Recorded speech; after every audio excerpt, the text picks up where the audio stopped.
Premier ministre, Madame la Ministre, le chantier de l'après-confinement qui s'ouvre exigera la mobilisation de toute la République, et principalement les communes. Mais avec des dotations en chute libre depuis des années, à cause de l'austérité imposée par l'État, et le confinement qui a supprimé beaucoup de recettes, la force protectrice des communes est gravement menacée. Qui compensera tout cela?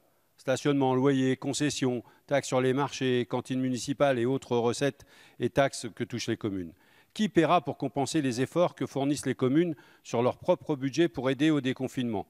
Je rappelle quand même que les communes doivent équilibrer leur budget, ce qui sous-entend qu'une baisse de leurs recettes et une augmentation de leurs dépenses ne peuvent conduire qu'à une chose, une diminution du niveau de service. C'est-à-dire tout le contraire de ce que cette sortie de crise nécessite. Il n'aura échappé à personne que les communes sont en première ligne dans la gestion de cette crise, rappelant au passage à ceux qui les méprisent combien leur engagement est essentiel. Ce travail vous arrange bien et conscient de cela, vous l'avez qualifié, Monsieur le Premier ministre, de remarquable. Mais ce qui serait remarquable, c'est que l'État reconnaisse enfin, à sa juste valeur, ses efforts. Parce qu'en attendant, vous n'avez rien prévu financièrement pour valoriser ce service public. Rien sur le dégel de la rémunération des fonctionnaires et leur pouvoir d'achat. Et rien sur les dotations et compensations de l'État pour le fonctionnement et l'investissement dans les communes.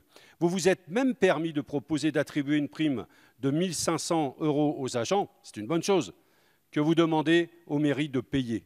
Merci d'être généreux avec l'argent des autres. Le premier réflexe de l'exécutif face à la crise a été de dire « peu importe ce que cela coûtera ». Il est donc grand temps, Monsieur le Premier ministre, Madame la Ministre, d'annoncer des mesures d'envergure marquant le soutien de la nation envers les communes de France. Les députés communistes vous le demandent simplement. Allez-vous compenser à l'euro près? Merci, chers collègues.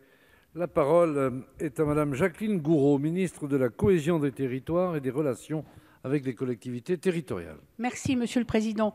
Monsieur le député Jean-Paul Lecoq, votre question sur les finances des collectivités territoriales me donne l'occasion de souligner et de saluer le rôle essentiel joué par les élus locaux, par les maires, dans la gestion de la crise. Depuis le début de cette crise, l'État se tient à leur côté. De manière très concrète, nous avons pris, dès la fin du mois de mars, des mesures pour permettre aux élus d'exécuter leur budget dans des conditions beaucoup plus souples et beaucoup plus simples que d'habitude. Pour mémoire, je cite la suspension des contrats de Cahors de 2020, le report du vote du budget à la fin juillet, mais la possibilité d'exécuter les dépenses avant le vote du budget, en fonctionnement comme en investissement, le pouvoir aussi confié directement à l'exécutif local de souscrire des lignes de trésorerie ou d'attribuer des subventions aux associations dont on a beaucoup parlé dans les questions précédentes. Bien entendu, nous savons que la crise aura un impact sur les budgets locaux, Monsieur le député. Certaines recettes fiscales vont diminuer, certaines dépenses vont augmenter. Sur ce point, je vous l'affirme, l'État n'a jamais abandonné les collectivités qui connaissent des difficultés financières.